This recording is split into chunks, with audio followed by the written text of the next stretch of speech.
Courir, courir, courir, pendant de longs kilomètres et enfin franchir la ligne d'arrivée. Un soulagement similaire à celui des organisateurs qui ont dû réfléchir à un parcours de secours après qu'un incendie ait ravagé une partie du tracé ce mercredi. On a constaté qu'il était carrément impossible de faire passer les coureurs. La forêt était calcinée, quoi. Donc solution de repli en accord avec le maire, la préfecture. Et puis voilà, information des coureurs, et puis voilà, rebalisage le soir à 20 h. Favori pour l'épreuve du 69 km, Emmanuel David s'est imposé en 6 h et 25 secondes. Un temps record qui aurait pu être amélioré sans cette pluie inattendue qui a rendu la course encore plus compliquée.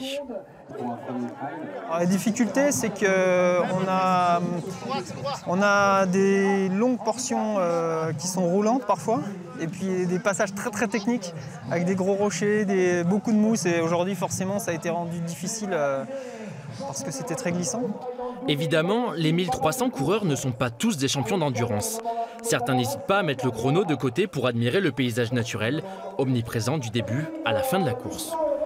Il y a vraiment des beaux paysages, avec en descente, avec des arbres en arc de cercle, là c'est super beau.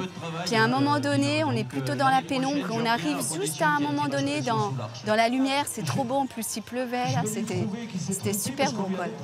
Pour la première fois cette année, une course de 9 km a été organisée spécialement pour les femmes et le trail de Vouglan a déjà annoncé des nouveautés pour l'année prochaine. Deuxième sur ce tour de regardoir, les gars, vous êtes en moins de 5 heures.